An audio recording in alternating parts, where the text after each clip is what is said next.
Podcasts are great, but what's even better is when we get to have real conversations with all of you. And we're going to do that this September at the Conference. The Conference is our annual virtual conference, and it's this September 17th through 19th, and we'd love for you to join us. It's 3 days of education, inspiration, and tons of connection, not to mention really fun prizes and lots of cool opportunities to connect with other like-minded people. This year's lineup is incredible. We've got so many great speakers, including Ellen Lupton, Meg Lewis, James Martin, Christy Campbell, and so many others. Whether you're interested in licensing or wholesaling or just love typography and want to nerd out about it, we've got something for everyone. Plus, we've got a full day of workshops, and you can get that free as an upgrade to your pass by using the code Typecast. That's the name of this podcast, TYPECAST. And that'll give you a free workshop upgrade for your pass to the conference. This is our favorite event of the year. We love getting to connect with all of you from across the globe, hang out, chat, learn so many new things, and walk away feeling so inspired. Plus, we can do it all from the comfort of our couch and our pajamas. So go ahead and grab your ticket at theconference.com. We hope to see you there. I'm pumped because we've been having conversations off the podcast with this duo for a while, and we were like, we should record one of these. And so there's 4 of us today on the call. There's 2 dynamic duos. You guys want to introduce yourselves? Sure. Yeah. Arabela, you go. Hi, I'm Arabela, and I'm one half of Weekend Creative. We are a commercial photographer and art director duo based in San Jose, California. And yeah, we do all kinds of things. We work a lot with product brands to create imagery, stop motion, animation, that sort of thing. But then at the same time, we are also really passionate about education. Mm-hmm. And that's something that kind of came up as we were building our commercial photography business. And yeah, we really love it because it means we get to give back and, teach others that are coming in, fresh and new into the scene. So yeah, it's a little bit of a balance of education and creating work for product brands. So yeah. Ellie, I don't know if you want to add anything to it. No, that was great. I'm Ellie, and I'm the other half of that duo. I'm the art director, producer side of things, and Arabella is the photographer, and also mostly the retoucher for most projects. So yeah, great job. Amazing. We've been around. That was succinct. Oh, good. Yeah. Yay. Yeah. Yeah, you've done this before. If I said it, like it was Arabella. Well, when you're a duo, you kind of take credit for each other's successes and failures. It's shared.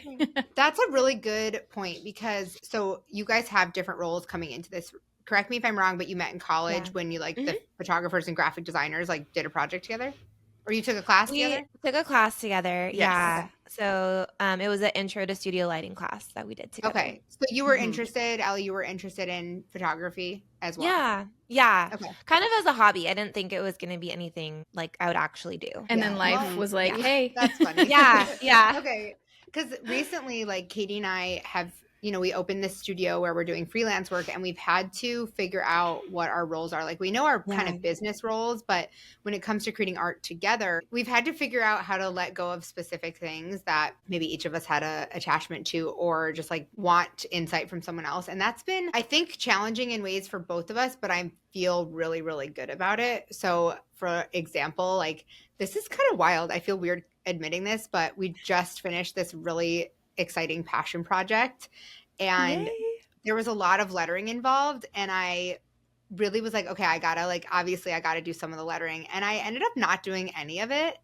I know, but I did I guess it would be the illustration that accompanies it, and the project was very 50-50, but Katie and I had a conversation about that, and I was I think I'm okay with I'm wavering back and forth, but I was okay with letting Katie do that because I thought her skill would be better for it, and I tried and it didn't go the way I thought. And so it's interesting, you guys are coming from 2 different skill sets where you learn to merge them together, and Katie and I are coming from kind of the same skill set, but it looks different, I guess, and we've had to navigate how do we separate that. So the way that we parsed it out was it took a long time for us to find our strengths and weaknesses and like which areas we were better at, since we did have the same general, like we both wanted our hands in the design. We both wanted our hands like in all the work that we were doing. So I think for us, it took a while to find, we were like kind of stepping on each other's toes on accident sometimes and being like, oh, we just did the same thing. Yeah. Like both of us were in the inbox and we sent emails like 3 times to people and we were like, oh crap. So we had to like figure that stuff out. So what, yeah. Well, we're better at it now because we were like, okay, Alana's going to be the queen of the inbox. And I just kind of snoop around like a creepy little side person. But yeah, tell us a little bit about how the two of you kind of fell into your roles, or, you know, how did you decide to delegate who does what? Yeah. It's funny because when we were in this class together for a whole semester, and which shout out to Madewell, because the reason that we even met in the first place was because she had a Madewell bag. She came in, she was super cute. She sat in front of me. And I was really obsessed with that. It's like the classic Madewell brown leather bag. And I was like, oh my God, I had been wanting it for a while. I never actually got it, but I should get it for really you. wanted it. I should get it for you now. It's a good laptop bag. Sweet little bookend to your relationship. That's so true. And I complimented her on it. And then she was like, want to be partners for the class? Because that's what we had to do. I just have to No, you're fine. add something right now, because there was this like weird Netflix movie or like a real, I don't know, but they had this like countdown timer to when they would meet like the love of their life. Like all the people had it on like a little watch or something that was counting down. And so they'd be like, oh, today's the day. And sometimes I think about those moments where you meet the people that are going to like literally change your life. And your countdown timer would have been like going off right then at the Madewell bag moment. It was like our business meet cute, basically. It's so cute. Okay, tell us more. I thought you were going to go somewhere else. I'll let you go. No, it was a lot sweeter. It's like happen chance, you know? It was really sweet. Yeah, that's cute. Okay, yeah. So anyway, we had met in college, and we had to assist each other throughout the whole semester. So we were kind of taking turns working on projects and assisting each other. And then after college, I was working at a local magazine, and I was like, hey, come work here with me.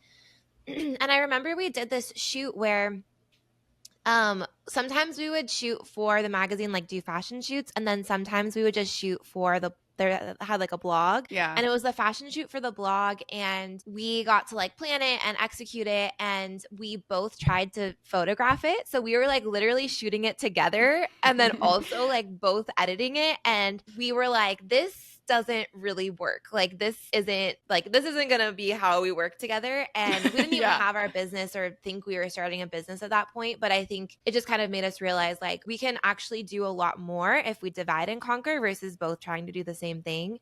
And I think I don't know if we had a direct conversation about it. I don't remember, Arabella, but I feel like we just kind of knew that like I was better at like the pre-production side of things, and Arabella was better at the photography and the post. Well, you did take on that during that shoot, or like even all the other shoots for that magazine that we worked for. Like it was like you doing the styling and like the ideas, and then, you know, it just kind of made sense. And I had the photography background already. And so, you know, it was just like, it just kind of fell into place and very organically. Yeah. And then that's so interesting. Y'all didn't even have a conversation. It was just like, this is I remember. I mean, maybe we did and I don't remember it, but I feel like we just kind of like the next project we didn't shoot it together. And so I think, and Arabella shot it. So yeah. And then same with our business. Like I just kind of naturally took on like the inbox and like the more like financial organization kinds of things, and Arabella took on a little bit more of like the marketing and other parts of the business. So yeah, just kind of happened that way, and I think it plays to our strengths for sure. Totally. That's so nice that it just slid into place like that. I think that's the sign of a really good duo is you know, not necessarily two people that are perfect copies of each other, but two people that really complement each other and fill in the gaps where the other one doesn't. And Alana and I, we ended up realizing that we really are that way, even though we like doing some of the same things. We approach it so differently. And we always say like Alana's the quicker one, the one who's gonna like it's fine. the one who's gonna like get the idea out into the world and not like overthink it too much. She just like is ready to act and do things, and then I'm the one who's like giving it a lot more thought and going through like all of the potential possibilities. I didn't mean like, No, you know what I mean.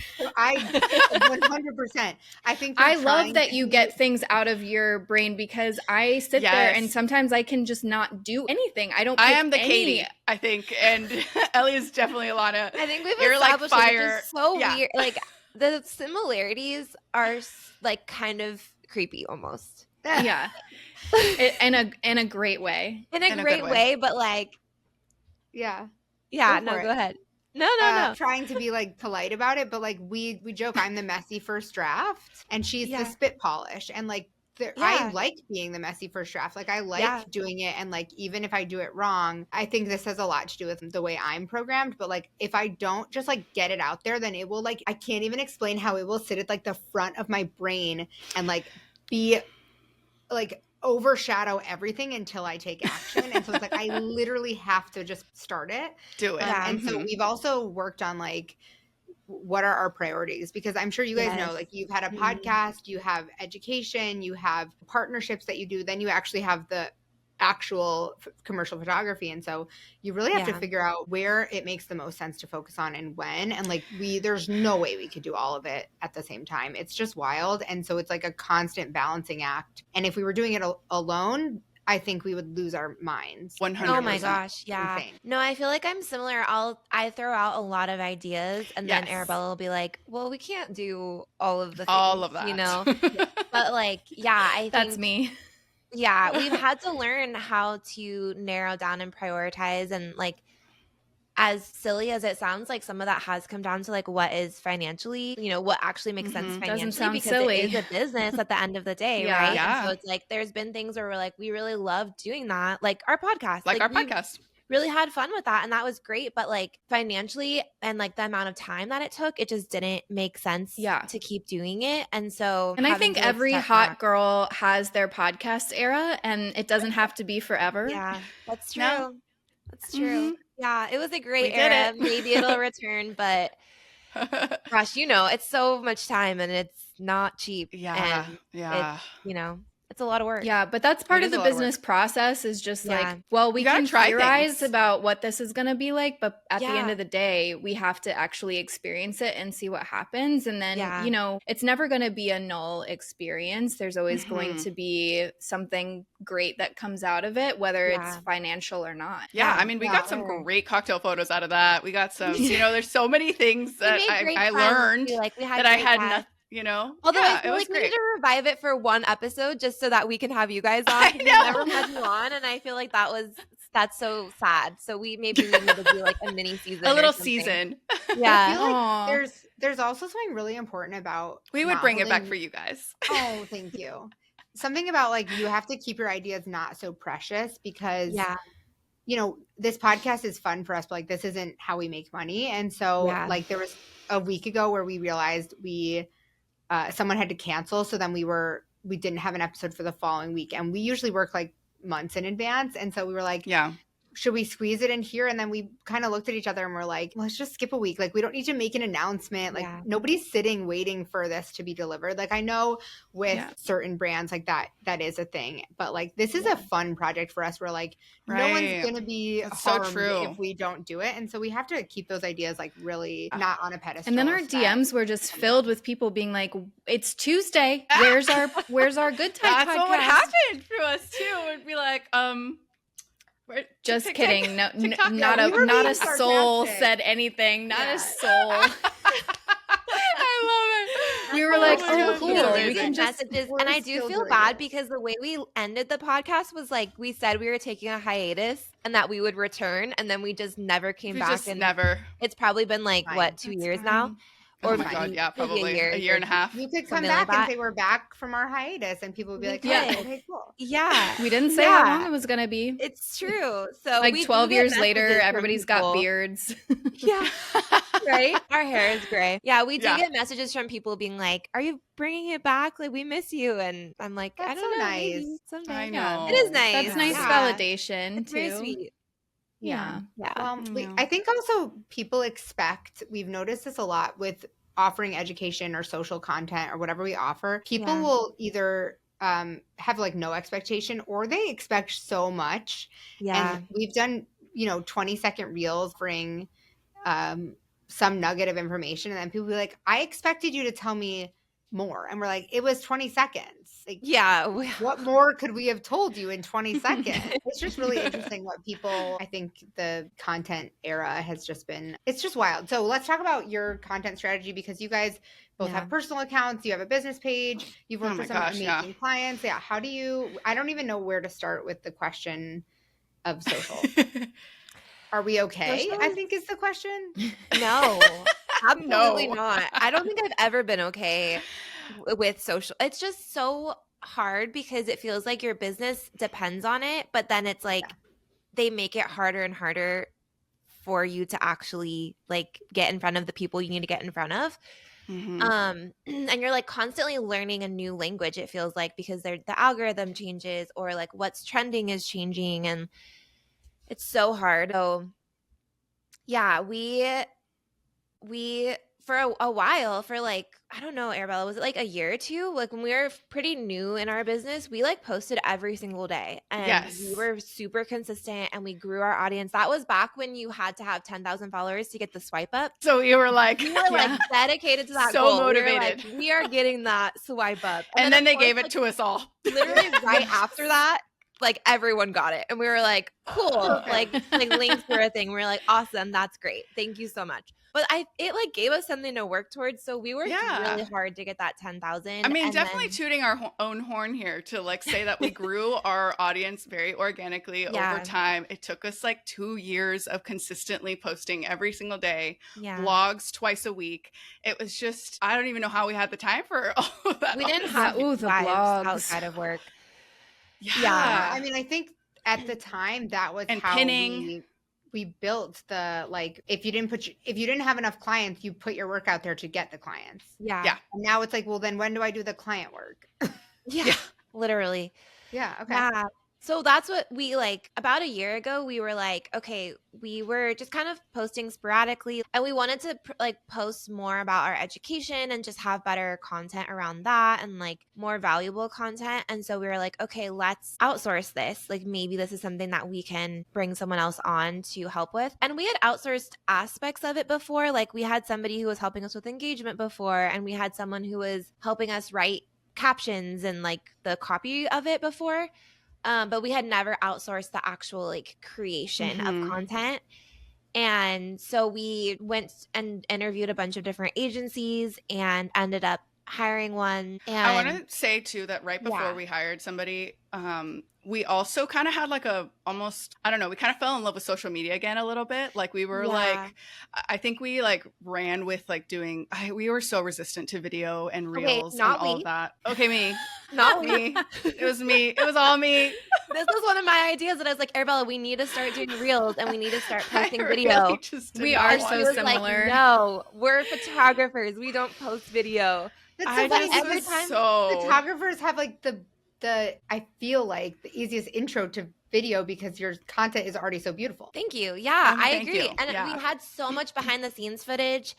And it was like videos and TikTok. Arabella was very resistant to TikTok too. But whenever we would post a reel, it would do so well. Like it would perform so well. And so I was like, look, like this is what our people want. Like, then we had like a little period of just like, okay, like we were excited that like it was getting so much traction. And I feel like I then got excited about social media again and like creating content and like editing and finding cool like audio and this and like just having like this like formula for how I like love, you know what I mean? Like just how to create you found something. The creativity in it again. Yes. And so, but then it was like, oh my God, but it is a lot of work. Like, I mean, to edit a reel sometimes can take a couple of hours. I don't know why, but it just does.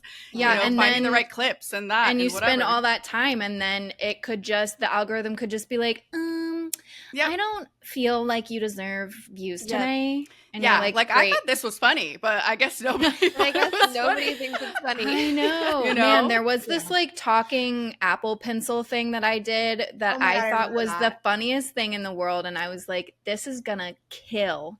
And we put it up and it had like one comment and some like a pity comment. And I was like, come on, this is my best work. It had like little googly eyes and I was Yeah. I thought it So I that's thought it was funny, though. great. So cute. I feel like sometimes the ones you spend so much time on flop, and the ones that are like 30 Like in a- seconds, you just yes. like put it up there. Those are the ones 2 that minutes, do well. So, whatever. Yeah, it's It's unfortunate. ridiculous. I don't know. It is. So that's why, like, it was one of those things where we were like, wow, it just like takes up so much time. And like, you know, we're visual people. We're not, words are not really like, I hate coming up with captions sometimes, especially for like our educational posts, because you're trying to be clear and get your point across. And so that's kind of what led us to start looking into Yeah, I outsourcing. hate that coming up with salesy language too, like, and trying to be authentic. And you're like, I'm coming from a good place and I want to help you, but everything I'm saying sounds like I'm trying to like steal your wallet, and I really hate it. Yeah, I hate Yeah. that too. I hate that so much. So what does that look like now for you guys? So you work with someone now. Well, we just are ending our contract. Okay. We learned a lot. We learned a lot, and so some of much. it was that we like. I think it was like 6 months of like outsourcing I think our it was social media more. content. Was it more? 9? I think it was almost a year. Oh, wow. Because Really? It was 6 months at a time, and we did 2 rounds. Oh, that's right. And Oh what my happened gosh, a to year. your Holy shit. analytics? They went way down. Oh, Interesting. Yeah. we don't So- need to hire an agency to do that for us. Yeah. I mean, So I think there was a couple things. I think one, I feel like we didn't really have the capacity to give them everything that they needed at times. So they would send us like we had a lot. lot to share and give to them, like all this content, a lot of BTS, Yeah. a lot of like things that we Like had, a backlog of content. but there's still needed, like there's still the necessity or the need for like, you know, some content creation on your part, right? Like as far as like fresh We run new into stuff, this you know, too. like us being on camera, us being for like, Or even like front-facing. trends, like stuff that you Yes, need to that- record specifically. Like, Mhm. yeah, for Yeah, sure. so there was that, and I feel like it was hard for us to like get them what they needed in the time frame that they needed it, because sometimes like client stuff would come up, or sometimes just like it was just kind of hard. Other things would come up.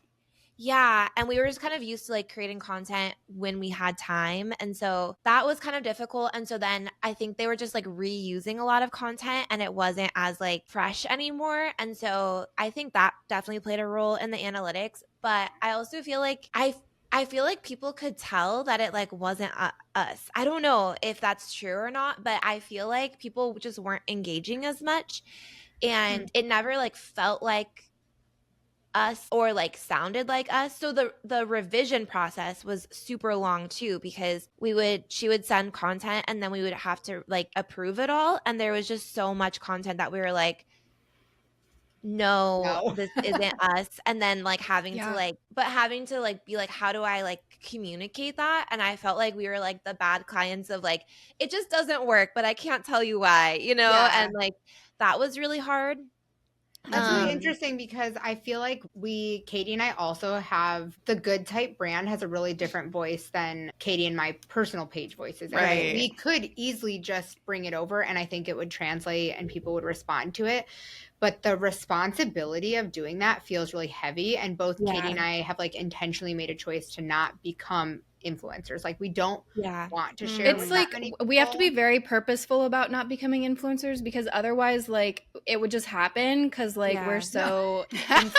you know what I'm saying? Like, everyone we wants don't, to be you, and that's true. I do.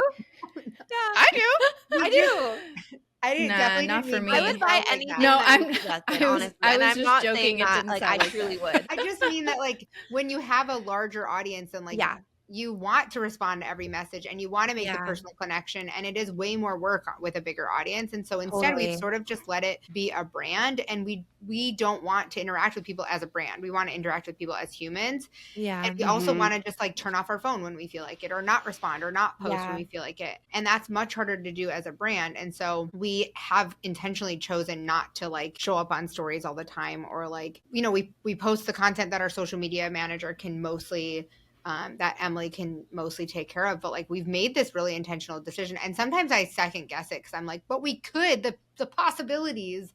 And I'm like, but that doesn't feel really authentic to who we are and the life that we want to live. And so it is, it's like a freaking balancing act. Yeah. Well, and it's like different for everybody. Yeah. Right.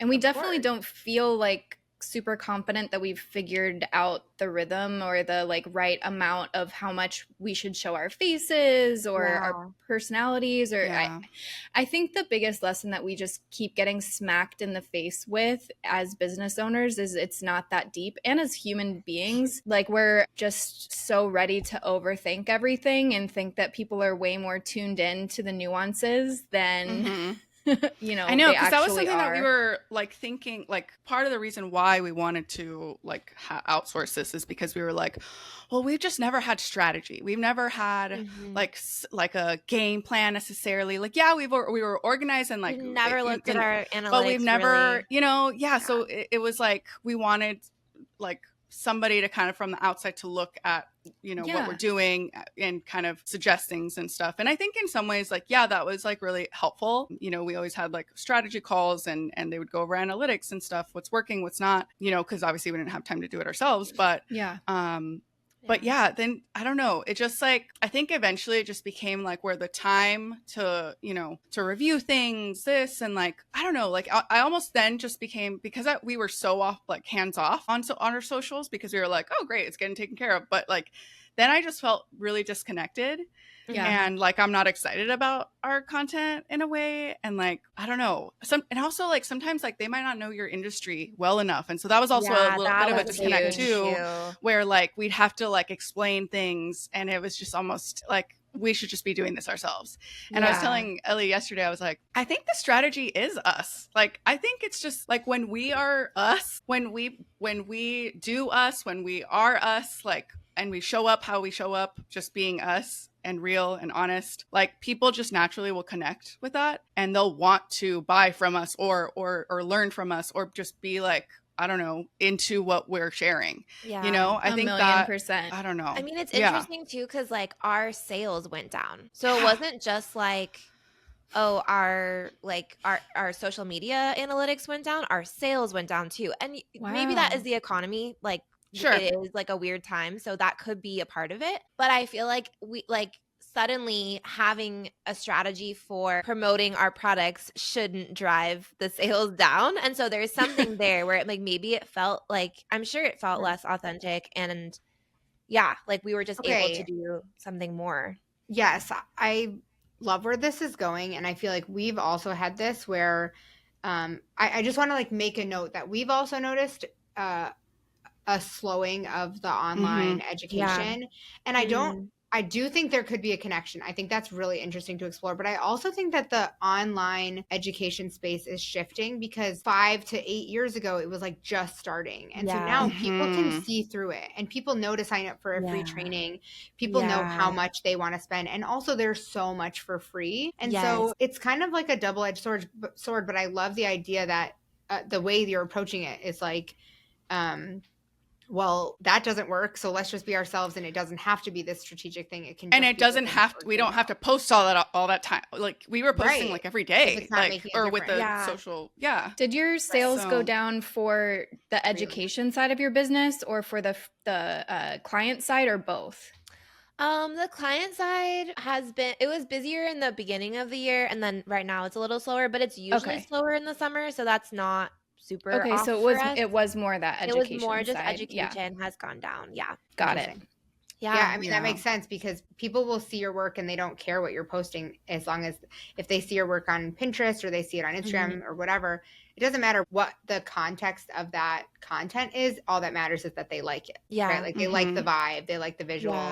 they're not necessarily like, I mean, they might, but if it's commercial, they're just like, this is the vibe we want. Yeah, for sure. And I think with education, like I do think the reason people were buying from us before was that we were we were more present on stories and people felt like they knew us. And I think some of that was through our podcast too, through our Patreon. Like we were definitely more engaged with our community and we kind of took a step back from a lot of those things. And so I think people like felt like they were our friends, if that makes sense. And then they're like, oh, I trust them. And so I want to learn from them because I feel like they're my friend, you know? Yeah.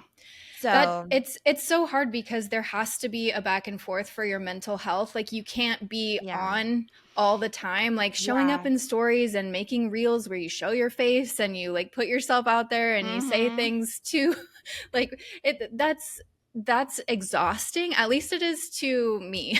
Yeah. And I guess it depends on your personality too. But I think the majority of people like can't sustain showing up 100% all the time. Like we should normalize having seasons of being able to do that and then seasons of like pulling back. I think the difference is like if you are actually a content creator. So like if you're a designer and that's your job, but you're using content as a strategy. But if you're a content creator and your goal is to create content and get paid for posting content, then they're like one and the same, which like I'm sure is very high stress anyway, but you're not balancing these two kind of avenues because content that's not a so format I could ever do. Right. But also it's interesting because Arabella, you post, like I feel like I've gotten to know you so much better through your stories, which I'm getting to know you as a person. You don't really post about work on those pages. And so have you struggled with like the balance between that? Like I was saying, we don't really post to good type. We don't post to our personal stuff at all right now. Like, we've both given up. But I post over on TikTok and just like have decided that's where I've like let all my shits go. They're gone. I don't have any on there. And I just try not to overthink it. And it's like a fun experiment. I think because I don't know everyone on there. Like my Instagram, I feel like I know people. People are like, I have a close friends list, which I've never used. But like I could, it's there if I want it. Whereas on Instagram, I'm like, I don't think I know anyone on this app. And so it's like, I can just do whatever. But yeah, have you struggled with that too? Like, should I be posting more to this page? Because you seem like you're comfortable posting like to stories. Yeah. It's funny because I think right now, because of the slowness of this like summer season right now, which is typical for us, I like tend to then like go like hard on my personal. But I like to treat both the same in terms of like being really open. So I think once things get like more going, like I end up going back to Weekend Creative and you know, posting more on there. But I mean, I'm such an open book that like, I mean, you can follow me from Weekend Creative and look at myself. Like, I don't care. Like, I actually don't have a close friends list. So I'm like I'm putting it all out there. Everyone sees what you see. So I don't either. But I only did it because I have kids. And so I was like, there are some things I want to share. And that absolutely. And then I never share them. I like literally was like, I don't know who's on here. Should I ask people if they want to join just to like update it? I've never used it, but I just in concept like the idea of being able to share pictures of my kids doing cool stuff. I think that makes sense. Yeah. I think that like for my personal, because I do personal work as well, that's actually been something that I this year am trying to be better at is like, you know, we do product. That's my day job. That's what I do. You know, but at the same time, I do all these other things, and that kind of helps me reinvigorate my creativity. And I'm kind of having fun again, like with sharing my personal work on my Instagram. Yeah, I've been loving your portraits. Thank you. They're beautiful. They're so good. Thank you. So like that creativity then informs, you know, Weekend Creative work as well. But why wouldn't you bring those like strategically? Why would you not bring those to I'm like guessing I know the answer, but why wouldn't you bring those to Weekend Creative? And how do you keep that separate when there is a huge overlap because they stem from like the same skill and you guys are so passionate about passion projects? So how do you keep that divide of like, this is just for fun or this is for personal work? How do you draw that line in the sand? I mean, I think it's pretty easy with my work because that's like what I'm doing that myself. I'm not involved in it at all. She's not involved at all. Arabella. Yeah, that's just like my personal work. And we've thought about actually it's been on our list for a long time to put some of my personal work on our like the stills website. They're like a photo stock Yeah. Yeah. And so I just haven't gotten around to it. Do you But find it's just like that, for us, yeah. Oh, go ahead. No, I was just gonna say that it's just like they're just very different vibes and energies. Like I feel like if we've noticed at least like we always get hired for the work that we put out, right? And I feel like if we start muddling it with other stuff that's like very different, unless it was the both of us, right? But I think it's just too Well, commercial work and portrait work are pretty different So kinds different. of photography. And so Yeah. we just decided like Weekend Creative is commercial photography and we want to like keep it to that. But I Yeah. will say I have pulled some of Arabella's personal work Yes. when we've been doing like if I've been pitching to a brand that wants a more like lifestyle or portrait look. So I will show that work sometimes, but it's not so really it's not on like our forward website. facing, but it's Yeah, like in it's your like- secret weapon toolbox. Yeah, if somebody comes to us and they're like, "Oh, we want something that's more in that vibe Yeah. for a product shoot," then I'll show that work. That's in a definitely pitch been deck. an interesting conversation that Alana and I have been having as we've been combining our portfolios into one. So we have like two very different styles. I tend to be more like ornate and embellishy, and I like lots of little details. But Alana, you're like a minimalist maximalist. So we do have some overlap there, but we've been trying to figure out, okay, since we haven't made a ton of work together yet, and this is like a newer thing we're doing, what pieces of hers and what pieces of mine represent the kind of thing that we want to do together and that's realistic to show. So that's been an interesting ongoing conversation. Yeah. And we just did that one project. So we did this like website design where it was a passion project, something we wanted to do just for us. And it is I think it's my favorite project that I've ever worked on. Like I'm so excited about it. I love that. It was kind of an exploration where it wasn't something that Katie and I had ever like, it has tons of lettering on it, but the way we put the lettering in the like, would you call it illustration, Katie? Or like, it's like, it's little ornate pieces of illustration. And patterny vibes. It's loved it. I loved it. And I'm like, more of this. And so we'll see if that becomes like a thing where we can kind of bring more of it to life. But it like Katie was saying, like it's taken some trial and error and it's taken some exploration. And so that would make sense for us to continue to bring that to our work because it's exactly bringing the two of us together. But it makes sense that like, it's been really helpful that we've been writing a book on finding your style at the same time as we're combining our two styles. So we've been forced to go in and like pull out the really specific identifiable qualities that make each of our work distinct and actually like really put words to name it and explain it because that's what we're teaching other people to do. So I guess we have to do it for ourselves. And so, doing that process of like going all the way back to making mood boards that we really love of like our perfect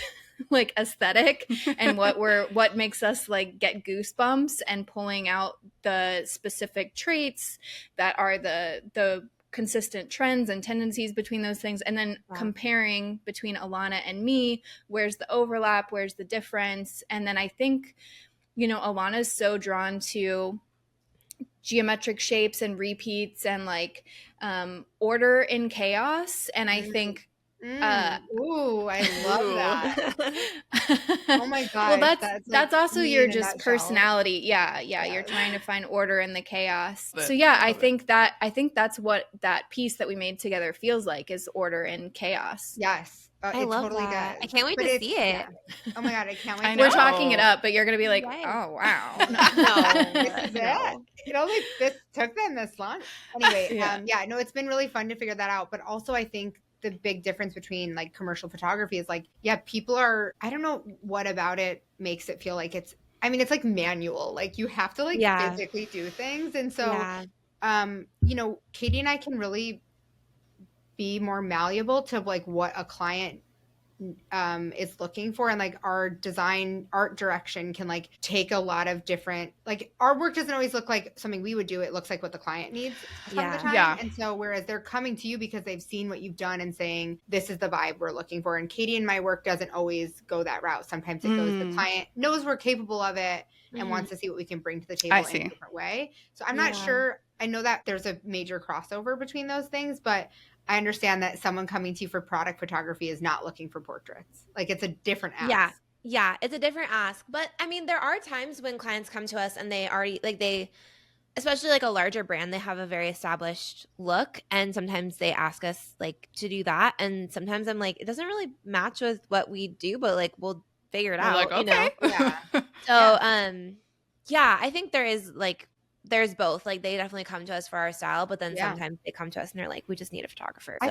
I guess it goes both ways, because in design, they're coming to us for our style, but they're also sometimes opportunities where it's like, got any ideas? And we're like, let's figure out what we could do within our skill set that also would fit this. And so graphic design is like such an umbrella for basically anything. Whereas, it just looks so different. So it's so interesting to see how you have that like flexibility. And I love that you're keeping something as a project for yourself. And those portraits have been 10 out of 10 stunning. Oh, thank you.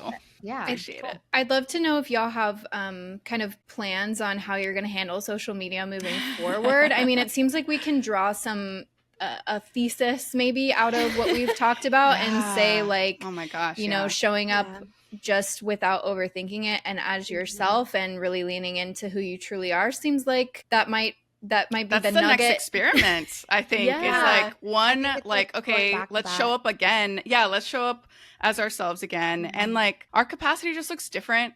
And I think we need to experiment with posting less. Maybe we don't post every day like we have been, and we post, I don't know, 3 to 5 times a week instead. Maybe that the quality of the content might be higher because we're not doing as much, Totally. We have lives, so I feel like that is definitely the way.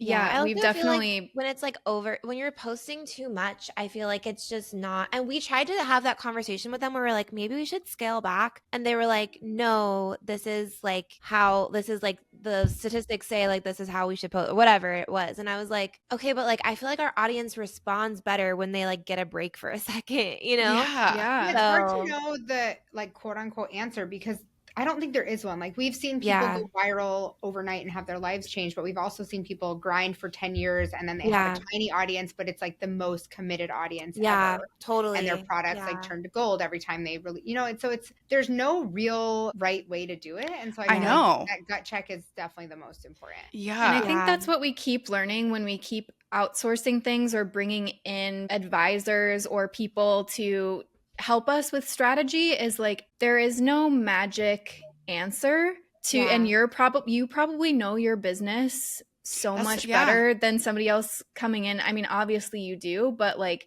you think, okay, these people have like all these statistics and they've helped X, Y, and Z creator. And so they must have some magic formula that I just don't have the knowledge of. And once I have the knowledge, my business will be transformed. And we've kind of gone down that rabbit hole with quite a few different people.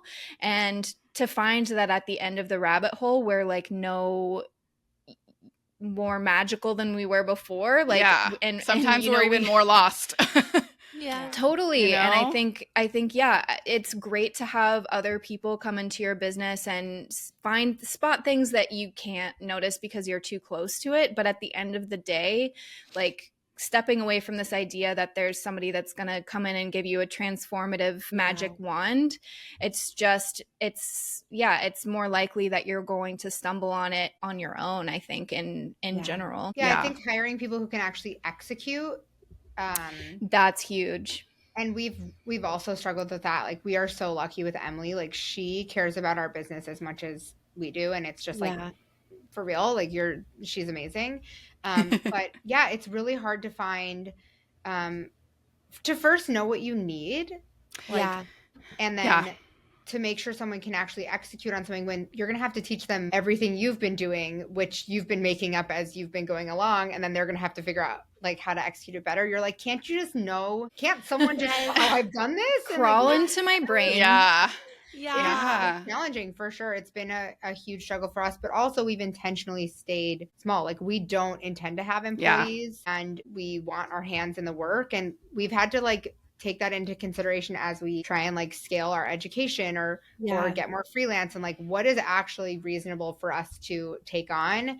And sometimes that means saying no to things that we really want to do also, which is really hard for me. Yeah, it's super hard. I know I always want to say yes to everything, but same here. Like we want to keep things small. We don't plan to grow our business like by adding employees anytime soon. And so, yeah, it does limit what you have capacity for, and you have to be okay with that. And also know that like there's also going to be unexpected things that come up. Like we've both had seasons in the business where like things happened in our personal lives that like affected our ability to work. Right. And like that's going to happen. And so are you prepared for that? Are you okay with that, you know? And do you guys have like markers of what success looks like to you now that you've kind of gone down a couple different avenues? And like, what would success look like for you guys this year? Like, what would make it this year was a really good year for you? I mean, we have goals we set for ourselves, like financial goals and social goals and all of that. And I think hitting those things is part of that, and like goals for what we want to launch and stuff. But I think for me, like what feels like success to me is like being able to work when I want and not feeling balance. Like I have to work 24/7 to make this business run. So being able to have flexibility and freedom of schedule and work on fun projects and do fun things that I enjoy, but not feel like I'm like, I gotta work today, you know? So I think that we're in that place too. Yeah. I literally was just thinking today, and this is because I'm a mom and my drop off for my kids' different camps was like over an hour, which like is unheard of where I live. Like everything's 10 minutes away. And so I was like, oh my God, what if we took summers off? Or like, what if we took every other week? And I was like, we could do that if we had the discussion and planned for it. But I was like, oh my God, like should I bring this up to Katie? Which I didn't yet. So there you go, Katie. I mean, I love time off. I took a tiny little vacation and I just feel like I needed more. And, you know, we talk all the time about realistic expectations as someone who has built their own job. Just because you're your own boss doesn't mean you need to show up every day with your, you know, bells your on. Best self and your bells on and just being like, I'm gonna kill it today. Sometimes you can only give 40%, you know? It's like, it's going to happen. And in this economy, in this economy, and all the things. I've held myself to such a ridiculously high standard all my life. And I know so many women entrepreneurs are recovering perfectionist. Oh my gosh. It's so exhausting. So I'm fully embracing or trying to embrace this moment in my life where I am like, I'm going to show up and try to prioritize my happiness. And obviously I have to live and I have to support my family.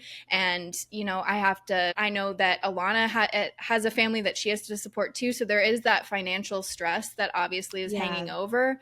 But I just know how important it is that I feel okay in my own body, in my own mind, and I can't let that degrade to the point where it has in the past. I just can't. So we just have to pivot when that happens. Yes. I saw actually Adam Vickerell did this on his Instagram stories, and it was like, out of curiosity, freelancers, like what financial number would make you feel successful? And the range was a little wild. Like one person was like 5 million, and I was like, are they being serious? I don't know. I mean, that like a year successful. I not gonna lie. But then most people said around 100K. And so he did another story that was like, just so you know, like just so everyone is on the same page here, 100K, let's say, and obviously depending where you live, that looks really vastly different. But like 100K is basically equivalent to like a $60,000 to $70,000 salary, because you have to, as someone self-employed, account for that extra, like what is it, 20 to 30% for like taxes and the expenses. And I think we've like thrown this number out. It's probably a lot less than that, actually. I was gonna say it might be off. I can't remember the exact numbers he was sharing, but we've like put this number on our head and then we like put it on a pedestal. But in reality, that number is really personal to like what your own needs are. $100,000 is a fortune to some and barely enough to scrape by for others. And just depending on their lifestyle, like a single mom with 3 kids, obviously. But it's just that like this idea that, you know, there's so many people now who share this content that like just shows up without us asking for it, of like, here's how I made $20,000 yesterday. And, you know, it gets in our head and like tries to like kind of skew us one way. And it's like, the goals have to be about your work and your lifestyle and what's actually makes sense for you. I'm not willing to work every night and weekend in order to meet some goal that like that's not the point. Yeah. The point is the freedom. And the point is to like have a life where I feel comfortable. It's not to like make the most amount of money. Yeah. And yeah, that's like a hard thing to like grapple with as an entrepreneur who's like trying to grow their business, but also like maintain their own mental health. Yeah. Absolutely. I think this year for me has been like just mental health. I think like especially during this current slow season or like slow period, like it's been so hard to feel like, you know, when there's nothing going on, like it heightens the like, oh, I'm not being productive, or I'm not doing this or enough or that. But that my therapist reminded me, she's like, but you are being productive. You're focusing on your health. You're focusing on your mental health. You're, you know, your body, you're taking care of your body. You're doing this, you're doing that. Like you are being productive. And like the only way that you can show up in your business, like in your A game, like is by taking care of you. And I feel like that has been such a big redefining thing. what productivity actually means is huge. It's not just busy work. It's and I also yourself. you're like, I know you've been running. I'm watching your stories, and I know you have been very productive. But also, all the things that you're doing, it's like you're training for the busy season at work. Like you're that's what it is. That's exactly what my therapist told me. She was like, "Well, let me ask you this question." She was like, "When like earlier this year, when you were go, you had two, you know, the client projects that you were traveling, you know, speaking at you know, the conference, this and that." She was like, "Weren't you doing a lot of work then? Like, what? Like, isn't that like?" You know, you should take this like slow period and be like rest up and like focus on you for the next like upswing or whatever, you know, and it's like ADHD. Somebody put it on blast because I struggle with that for sure. Same.